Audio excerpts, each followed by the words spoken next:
ఓ హత్య కేసు తమిళనాడునే షేక్ చేసే దిశగా మారింది.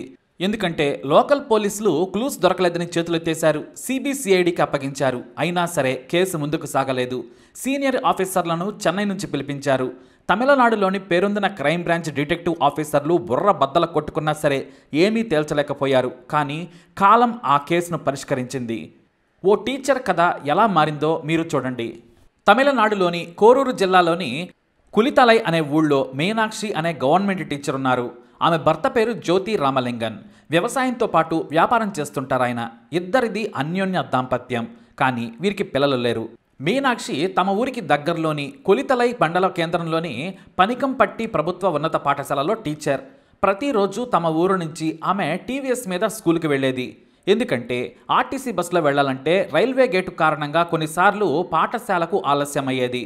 సరిగ్గా 8:40 గేటు వేసి వాహనాలను ఆపేవారు. దీంతో ఆమె టైం వేస్ట్ అవుతుందని టీవీఎస్ నేర్చుకుని మరీ బండి కొనుక్కుంది. మీనాక్షికి నగలంటే ఇష్టం. పైగా పిల్లలు లేకపోవడంతో వారికి ఖర్చులు కూడా లేవు. కొన్నాళ్ల పాటు ప్రయత్నించిన సంతానం కలగలేదు. కానీ పిల్లలకు చదువు చెప్పే విషయంలో నిబద్ధత ఎక్కువ. పేద మధ్యతరగతి పిల్లలే పాఠశాలకు వస్తారని ఎంతో క్రమశిక్షణతో పాఠాలు చెప్పేవారామె. ఆమె ఏ రోజు కూడా స్కూల్ ప్రేయర్ను కూడా మిస్ అయ్యేవారు కాదు. ప్రతిరోజు ఉదయం స్కూల్కి వెళ్ళి సాయంత్రం 5 గంటల లోపే ఆమె ఇంటికి చేరుకునేవారు. ఆమె భర్త వ్యవసాయంతో పాటు ఇంటి దగ్గరే చిన్న వ్యాపారం పెట్టుకున్నాడు. లైఫ్ హాయిగా సాగిపోతుంది. ఆర్థికంగా కూడా చాలా బలంగా ఉన్నారు. 2004 అక్టోబర్ 19న స్కూల్ నుంచి సాయంత్రం ఇంటికి బయలుదేరింది మీనాక్షి. కానీ ఆమె ఇంటికి చేరుకోలేదు. 5:30 గంటలైనా సరే ఇంటికి రాలేదేంటని భర్త జ్యోతి రామలింగన్ కాసేపు ఎదురు చూశాడు. ఎందుకంటే కొన్నిసార్లు కూరగాయలు తీసుకురావడం కోసం ఆలస్యంగా వచ్చేది. మరికొన్నిసార్లు స్నేహితురాలతో మాట్లాడేది. కానీ ఎంత ఆలస్యమైనా సరే 6 గంటల్లోపే మీనాక్షి ఇంటికి చేరుకునేది. ఆమె 6 దాటినా ఇంటికి రాకపోవడంతో తన బైక్పై స్కూల్కి వెళ్లారు. దారిలో స్కూల్ పిల్లలు కనిపిస్తే మీనాక్షి టీచర్ ఇంటికి వెళ్లిపోయారని చెప్పారు. అయినా సరే స్కూల్కి వెళితే అప్పటికే తాళం వేసి అంతా వెళ్లిపోయారు. దీంతో దగ్గరలోని హెడ్ మాస్టర్ ఇంటికి వెళ్లి ఆరా తీశారు. మీనాక్షి స్కూల్ ముగియగానే తన టీవీఎస్ పై వెళ్లిపోయిందని చెప్పారు అతను. ఆ తర్వాత ఆమెతో పనిచేసే స్నేహితురాళ్ల ఇంటికి వెళ్లి ఆరా తీశారు. కానీ వాళ్ళంతా కూడా ఇంటికి వెళ్లారనే చెప్పారు. మళ్లీ తన ఇంటికి వెళ్లే దారిలో వెతికారు. కులితలై మెయిన్ రోడ్పై ఉన్న తన స్నేహితుడి కిరాణా షాపుకు వెళ్లారాయన. మీనాక్షి వచ్చిందా అని అడిగాడు. రేపు సామాన్ల లిస్ట్ ఇస్తాను, ప్యాక్ చేసి ఉంచమని చెప్పిందని జ్యోతి రామలింగానికి చెప్పాడు అతని ఫ్రెండ్. అంటే ఆమె మెయిన్ రోడ్డు దాటి వెళ్ళింది. రైల్వే ట్రాక్ తర్వాత తమ ఇంటికి మధ్య 6.5 కిలోమీటర్ల దూరం ఉంది. దీంతో ఆ ప్రాంతమంతా వెతికి తన తమ్ముడికి సమాచారం ఇచ్చాడు. వెంటనే ఇద్దరు తమ ఫ్రెండ్స్తో కలిసి వెతికినా ఫలితం లేకుండా పోయింది. తాము సమయం వృధా చేస్తున్నామని వెంటనే రాత్రి 7:30 సమయంలో కొలితలై పోలీస్ స్టేషన్లో ఫిర్యాదు చేశారు. ఆ వెంటనే పోలీసులు విచారణ మొదలుపెట్టారు. తెలిసిన ప్రతి ఒక్కరిని అడిగారు. మీనాక్షి అంటే పడనివారు ఎవరైనా ఉన్నారేమోనని హెడ్ మాస్టర్ను కూడా విచారించారు. ఎంత వెతికినా సరే చిన్న క్లూ కూడా దొరకలేదు. అందరూ మీనాక్షి చాలా మంచి టీచర్, ఆమెకు ఎవరితోనూ గొడవలు లేవనే చెప్పారు. మీనాక్షి దంపతులకు అసలు శత్రువులే లేరు. రైల్వే గేట్ దాటిన తర్వాత ఎటు వెళ్ళి ఉంటుందని అంతా తలలో బద్దలు కొట్టుకుని ఆలోచించారు. సంతానం లేకపోవడంతో అక్రమ సంబంధాల యాంగిల్లోనూ పోలీసులు విచారించిన ఆమె దేవత అని చెప్పాడు భర్త. దీంతో పోలీసుల ఎంక్వైరీ డెడ్ ఎండ్కు చేరుకుంది. చిన్న క్లూ కూడా దొరకలేదు. ఇటు జ్యోతిర్లింగానికేమో వెతుకుతున్నామని చెప్పారు పోలీసులు. కానీ ఏమీ తేల్చలేదు. ఆత్మహత్య చేసుకుంటే ఏదో రోజు తేలుతుందిలే అని పోలీసులు అనుకున్నారు. పోలీసుల మీద మీనాక్షి భర్తకు నమ్మకం పోయింది. తమ ఇంటికి రైల్వే గేటు మధ్య మాయమైన మహిళ ఏమైందో తేల్చలేకపోయారని ఆయన మీడియా ముందు ఆగ్రహం వ్యక్తం చేశారు. అప్పటికే ఈ కేసు నెల రోజుల పాటు హాట్ టాపిక్గా మారింది. కానీ నెల తర్వాత మీడియాలో కూడా ఈ వార్త కనుమరుగైపోయింది. ఇటు పోలీసులు కూడా చేసేదేమీ లేక చేతులెత్తేశారు. దీంతో స్నేహితుడైన లాయర్ సాయంతో మదురై కోర్టులో హెబియస్ కార్పస్ పిటిషన్ వేశారు భర్త. పోలీసులు తన భార్య కనీసం బ్రతికుందో మరణించి ఉందో కూడా తేల్చలేకపోయారు. న్యాయ విచారణ చేసేలా సిబిఐకి కేసును అప్పగించండి న్యాయమూర్తిని కోరారు. కేసును విన్న జడ్జ్ వెంటనే సిబిసిఐడి మీనాక్షి మిస్సింగ్ కేసును విచారించాలని ఆదేశించింది. 6 నెలల్లోపు తేల్చి నివేదిక ఇవ్వాలని న్యాయమూర్తి ఆదేశించారు. సిబిసిఐడి అధికారులు రంగంలోకి దిగారు. పోలీసుల దగ్గర ఉన్న సమాచారం వారికి ఉపయోగపడలేదు. మళ్లీ టీచర్ల నుంచి ఆమెకు పరిచయం ఉన్న ప్రతి ఒక్కరిని విచారించారు. జ్యోతిర్లింగం బంధువులతో సహా వేల మందిని ఎంక్వైరీ చేసినా ఆచూకీ మాత్రం దొరకలేదు. చివరకు ఆమె ఎవరితోనైనా లేచిపోయిందేమో అన్న అనుమానాలు సిబిసిఐడి అధికారులకు కలిగింది. చెన్నై నుంచి క్రైమ్ ఇన్వెస్టిగేషన్లో ఆరితేరిన వారి సలహాల కోసం ఉన్నతాధికారులు పిలిచినా వారు సైతం హ్యాండ్స్ అప్ అనేశారు. కోర్టుకు సైతం తాము ఇంకా విచారిస్తున్నామని, ఇంకా సమయం కావాలని కోరారు. ఇటు సిఐడి కూడా ఏమీ చేయలేకపోవడంతో జ్యోతిర్లింగం తన భార్య కోసం తల్లడిల్లిపోయాడు.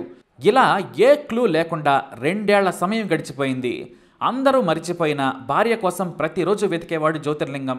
అయితే అతని ఎదురుచూపులకు కాలం సమాధానం చెప్పింది. 2006 జూన్ 22న పోలీసులకు స్థానిక విఆర్ఓ నుంచి ఒక ఫోన్ కాల్ వచ్చింది. ఒక రబ్బర్ తోటలో మహిళ శవం దొరికిందని పోలీసులకు సమాచారం ఇచ్చారు గ్రామ విఆర్ఓ. ఆ వెంటనే పోలీసులు రబ్బర్ తోటకు చేరుకున్నారు. అరటి తోట కోసం గొయ్యి తీస్తూ ఉండగా ఎముకల గూడు కనిపించిందని చెప్పారు. ఆ గొయ్యిలో ఒక బ్యాగు కూడా ఉంది. ఆ బ్యాగులో లంచ్ బాక్స్ను చూసి వెంటనే పోలీసులకు మీనాక్షి కేసు గుర్తొచ్చింది. దాదాపుగా కుళ్ళిపోయిన శవం, పసుపు రంగు చీర ఉంది. చేతికి అదృష్టం కోసం పెట్టుకునే వెండి ఉంగరంపై బ్లూ కలర్ స్టోన్ ఉన్న రింగ్ ఉంది. దానిని చూసి మీనాక్షి భర్తను పిలిపించారు పోలీసులు. ఎందుకంటే ఆ గ్రామంలో మిస్ అయిన కేసు మీనాక్షిది మాత్రమే. ఆ ఉంగరాన్ని చీరను చూడగానే బోరున విలపించాడు జ్యోతిర్లింగం. తన భార్య మృతదేహమే అని చెప్పాడు. ఆ వెంటనే మీనాక్షి తల్లి డిఎన్ఏతో పరీక్షించగా అది సరిపోలింది. మీనాక్షి చనిపోయి దొరికింది. కానీ మరి హత్య ఎవరు చేశారనేదే పోలీసులకు మరోసారి ఎదురైన ప్రశ్న. జ్యోతిర్లింగం కన్నీళ్లు పోలీసులకు బాధ కంటే అవమానంగా అనిపించాయి. అతనికి ఏమని సమాధానం చెప్పాలి? మళ్లీ ఆధారాలు దొరకలేదంటే తమ వృత్తికే అవమానం అనుకొని సిఐడి అధికారులకు సమాచారం ఇచ్చారు. అప్పటికే సిఐడిపై మదురై కోర్టు ఆగ్రహం వ్యక్తం చేసింది. ఇంత పెద్ద వ్యవస్థలో 6 కిలోమీటర్ల మధ్య మాయమైన మీనాక్షిని దెయ్యం ఎత్తుకెళ్లిందా? మీకు ఇన్వెస్టిగేషన్ స్కిల్స్ లేవా అంటూ ఫైర్ అయింది కోర్టు. దీంతో సిఐడి ఆఫీసర్లు కేసును సవాల్గా తీసుకున్నారు.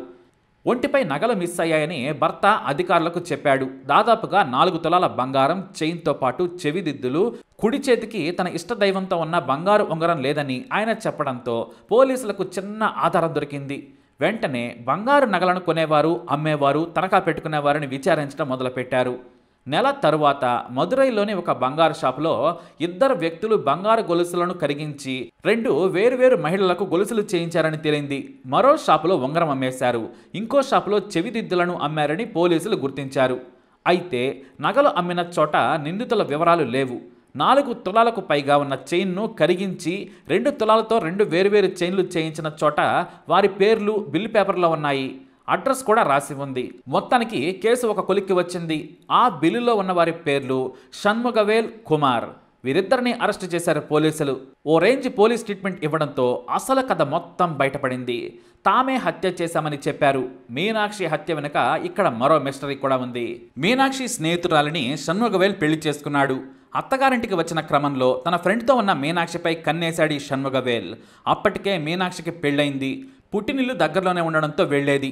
పైగా షణ్ముగవేల్ భార్య తాను పుట్టింటికి వచ్చాననగానే కలిసేందుకు వెళ్లేది మీనాక్షి. కానీ తన భార్య కంటే అందంగా ఉండడమే కాదు, ఆమె ప్రభుత్వ టీచర్. ఎలాగైనా సరే మీనాక్షిని పడేసి ఆమెతో ఎంజాయ్ చేయాలనుకున్నాడు. ఎప్పుడూ కూడా బంగారు నగలు వేసుకుని అందంగా తయారయ్యేది. ఆమెను తన వంకర బుద్ధితో చూసేవాడు. షణ్ముగవేల్ బుద్ధిని గ్రహించిన మీనాక్షి అతన్ని పట్టించుకునేది కాదు. ఓసారి ఎవరూ లేని సమయంలో మీనాక్షి ఇంటికి వచ్చి ఆమె చేయి పట్టుకున్నాడు. ఆ టైంలో మీనాక్షి అతన్ని తిట్టింది. నా ఫ్రెండ్కి చెబుతాను, ఏమనుకుంటున్నావని నాన్న గొడవ చేసింది. ఇంతలో మీనాక్షి తల్లిదండ్రులు వచ్చి షణ్ముగవేల్ని తిట్టి పంపించారు. ఆ తర్వాత మీనాక్షి తన స్నేహితురాలకి చెప్పడంతో పెద్ద గొడవ జరిగింది. ఆ రోజు నుంచి షణ్ముగవేల్ అత్తగారింటికి వెళ్లడమే మానేశాడు. ఈ షణ్ముగం వేల్ ఉండేది మీనాక్షి ఉండే గ్రామానికి పక్కనే ఉన్న మరో విలేజ్. కొలితలై నుంచి ఆమె ఇంటి ముందు ఉన్న రోడ్డు మీద నుంచే వెళ్లేవాడు. అయితే ఇక్కడ మీనాక్షి చేసిన తప్పేంటంటే తన పుట్టింటి దగ్గర జరిగిన గొడవ గురించి భర్తకు చెప్పలేదు మీనాక్షి. అనవసరంగా అతని మనసెందుకు పాడు చేయాలనుకుంది. కానీ ఈ గొడవను షణ్ముగవేల్ మాత్రం మరిచిపోలేదు. ఆమె ఇంటి ముందు నుంచి టౌన్లో నుంచి తన గ్రామానికి వెళ్తుంటే మీనాక్షి చేసిన గాయమే గుర్తొచ్చేది. తనతో పాటు పనిచేసే కుమార్ అనే వ్యక్తికి మీనాక్షి గురించి చెప్పాడు.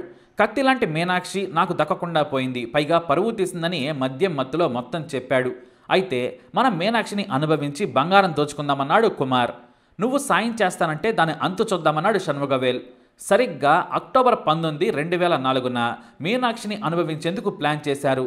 రైల్వే ట్రాక్ దాటిన తర్వాత 3 కిలోమీటర్ల దూరంలో రోడ్డు పక్కన దట్టమైన చెట్లు, అరటి తోటలు ఉంటాయి. ఆ రోజు సాయంత్రం ఎవరూ లేరు అని గమనించారు షణ్ముగవేల్, కుమార్. సరిగ్గా మూల మీదకు రాగానే పొదల చాటున నక్కి టీవీఎస్ మీద వెళుతున్న మీనాక్షిని ఆపేందుకు ఆమె ముందు కొబ్బరి మట్టను విసిరేశాడు షణ్ముగం. ఆమె వెంటనే స్కూటీని ఆపింది. ఆ తర్వాత బలంగా ఉండే షణ్ముగవేల్ ఆమెను బలవంతంగా తోటలోకి లాక్కొని వెళ్ళాడు. వెనుక వచ్చిన కుమార్ టీవీఎస్ బండిని పొదల్లో దాచాడు. ఆ తర్వాత నోట్లో గుడ్డల కుక్కి ఇద్దరు బలవంతంగా చేనులోకి తీసుకెళ్లారు. ఒకరి తర్వాత ఒకరు మీనాక్షిపై అత్యాచారం చేశారు. ఒకరు పట్టుకుంటే మరొకరు దారుణంగా అత్యాచారం చేసి ఆ తర్వాత హత్య కూడా చేశారు. బంగారు నగలను తీసుకొని చేనుకు దగ్గరలోనే గట్టు పక్కన 2 గొయ్యిలు తవ్వారు. ఒక గొయ్యిలో మీనాక్షి మృతదేహం, మరో గొయ్యిలో టీవీఎస్ను వేశారు. గొయ్యిలపై అనుమానం రాకుండా కంప చెట్లు వేసి వెళ్ళిపోయారు. ఆ తరువాత వరుసగా వారం పాటు వర్షాలు పడడంతో గొయ్యిపై గడ్డి మొలిచింది. దీంతో ఎవరూ గుర్తించలేకపోయారు. 2 ఏళ్ల తర్వాత రైతు అనవసరంగా ఉన్న గట్టును చదును చేసి అరటి చెట్లు పెట్టాలనుకున్న క్రమంలో గొయ్యి తవ్వుతుండగా మృతదేహం బయటపడింది. నిందితులను తీసుకొచ్చి వారి చేతనే పుడిచిన టీవీఎస్ను బయటకు తీయించారు అధికారులు. పక్కా ఆధారాలను కోర్టు ముందు ఉంచడంతో మదురై కోర్టు 2007లో షణ్ముగవేల్ కుమార్లకు యావజ్జీవ శిక్ష విధించింది.